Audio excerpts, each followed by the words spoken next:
네, 안녕하십니까. 좀 더 정확한 중국 경제 이야기 차이나 이코노미 채널 CEC입니다. 오늘 중국경제금융연구소 전병서 소장님과 함께하도록 하겠습니다. 안녕하십니까, 소장님. 안녕하세요. 얼마 전에 이 중국 금융당국이 자금 회수를 하면서 금리가 급등을 했습니다. 그러니까 전에도 한번 말씀드렸지만 이 부분에 대해서 좀 고민도 있으시고 좀 걱정도 많으신 것 같은데 다시 한번 좀 설명 좀 부탁드릴게요.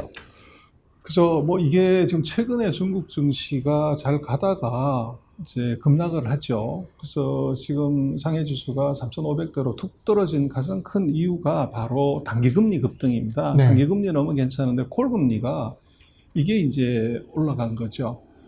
그래서 지금 제가 박스를 쳐놨습니다만은 그 1월 말부터 시작을 해서 지금 이게 콜금리들이 이게 상당히 이제 높게 올라가는 그 과거의 트렌드하고는 굉장히 다르게 많이 올라와 있는 거죠. 네. 그래서 이것에 대해서 그 금융기관들이나 이제 거래하는 쪽에서 금융당국이 이거 긴축을 하는 것이 아니냐 하는 그 의구심, 당국은 부인하고 있지만 이게 이제 심리적으로 영향을 줬고요.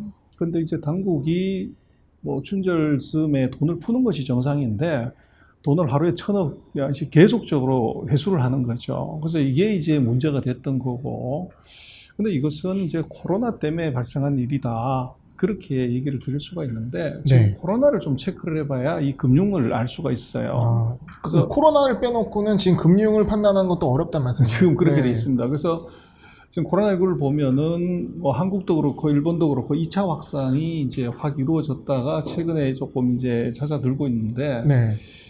그 미국도 지금 급등했다가 바이든 정부 들어나와서 이제 툭 떨어지고 있어요. 그러나 절대 수치는 굉장히 높고요. 네. 근데 지금 중국 같은 경우를 보면 물론 이게 스케일이 다릅니다. 이게 지금 우리는 뭐 300명, 미국은 15만 명 이게 이제 단위인데 중국은 150명이에요. 이게 150명, 100명. 그러니까 거의 이제 뭐 100배 이상의 차이가 나는 건데, 그러나 어차피 이제 트렌드를 한번 본다고 하면 네. 중국이 그 11월 달까지만 해도 50명 이하를 가다가 12월에 이게 100명을 올라가고 이제 1월 달 들어서서 150이 넘어간 거죠. 그래서 이게 난리가 난 겁니다. 이게 2차 확산이 되는 거 아니냐? 그렇죠. 예. 그래서 이제 전국적으로 통제가 강화가 돼 있고, 그리고 이제 한 명이라도 발병하면 그 도시 전체를 우한처럼 봉쇄를 해버리는 이제 그런 조치까지 이제 들어간 거예요. 그래서 그게 이제 문제가 되는데, 지난번에 우리가 그 경제 이슈에서 춘절 특수 실종 소비자 얼마나 충격받나 이걸 한번 우리가 설명을 드렸는데, 이번 네. 같은 경우는 이 춘절 때 부반시장이라는 게 이게 고향으로 못 돌아간다는 얘기입니다. 이게 지금 이번 중국 정부의 정책이고, 그래서 지금 제가 X자를 써놨습니다만 이것이 중국의 지금 춘절에 집으로 돌아가는 사람들의 이 기차역에서 차표 사고 타려고 대기하는 사람들입니다. 사람이죠.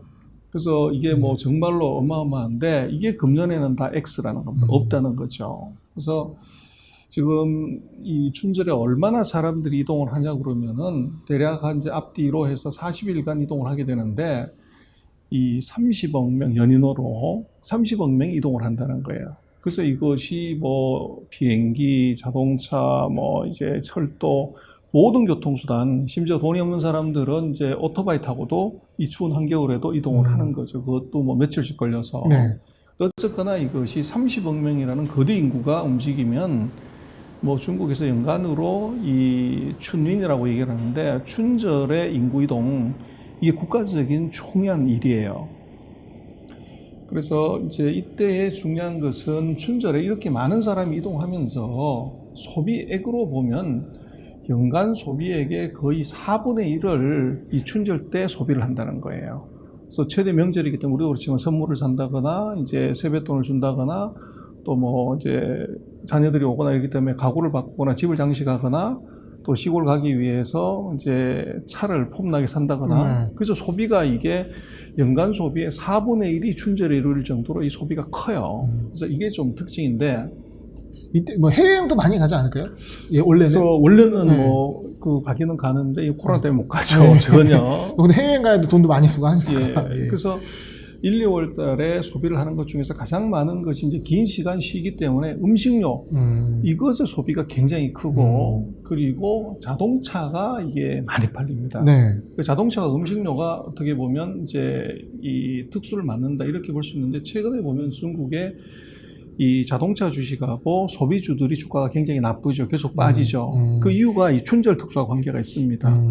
과거에 이제 엄청나게 팔려야 되는 물량이 이게 정부가 못 가게 하니까, 그래서 코로나19 확산 때문에. 그래서 지금 얼마나 중요하고 그러면, 지금 이게 춘절 때 이동하는 인구들인데 대략 한 30억 명 정도가 연인원으로 움직이는 것이 과거에 2005년 뭐 이후 2010년 이후의 트렌드라고 하면, 작년 같은 경우는 이제 구정 바로 그 즈음에 코로나가 터졌기 때문에 이게 한 15억 명 아래로 네. 반토막 이상 이제 낙섰고, 금년 같은 경우는 코로나가 조금 안정이 됐지만 추가적인 확산 위험 때문에 정부가 못 가게 말리는 거죠. 그래서 지금 같은 경우는 이 가서 2주일 격리하고 또 다시 북경이나 상해에 돌아와서 2주 격리를 하는 4주 이상의 격리를 해야 되기 때문에 이것이 이제 직장의 생활이나 이것 때문에 가기가 굉장히 꺼려지는 그런 상황이 그러니까 벌어졌죠. 실제 봉쇄를 하거나 못 가게 명령을 내는 건 아니지만 격리 기간이라는 어떤 법적인 부분 때문에 움직일 수가 없다는 말씀이죠. 그렇죠. 그래서 이번 같은 경우에 기성 인파가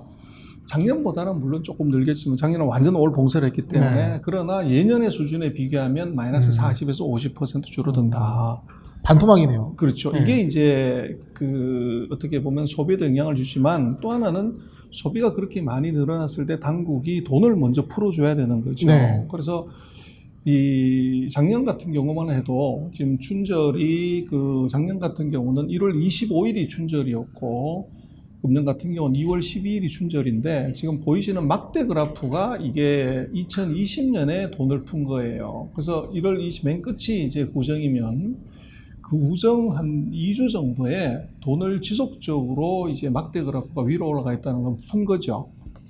근데 이제 금년 같은 경우는 특이하게 지금 노란 색깔이 금년도에 자금 푼 건데 2주 전이면 돈을 대거 풀어야 되는데 이게 지금 돈을 줄인 거죠. 네. 그래서 지금 이틀 전 같은 경우는 오히려 한 800억 위안 정도 회수를 냈고 어제 같은 경우는 제로를 만들었습니다. 그래서 원래는 한 2천억 위안씩 돈을 풀어야 되는데 이것을 오히려 줄이거나 마이너스를 하다가 보니까 이게 이제 당국이 자금 회수를 한 거죠. 오히려 풀어야 되는 것이 아니라. 그래서 네. 이것이 이제 샥을 줬고 그러다 보니까 단기금리가 지금 노란 색깔이 금년도에 이 단기금리고 이 파란 색깔이 이제 작년에 단기금리인데 그게 물론 춘절 전후에 이것이 금리가 올라가는 건 분명히 잠시호가. 그런데 이번 같은 경우는 이게 아주 빠르게 높이 올라가 버렸다는 거죠. 그 이유는 바로 춘절 직전에 자금을 이게 푸는 것이 아니라 확 회수를 하는 것이 이게 문제가 됐고. 일종의 단기적으로 쓸 수 있는 돈이 말라버렸다는 그렇죠. 거죠. 네. 그리고 이제 은행 간 대출 금리도 보면 이것이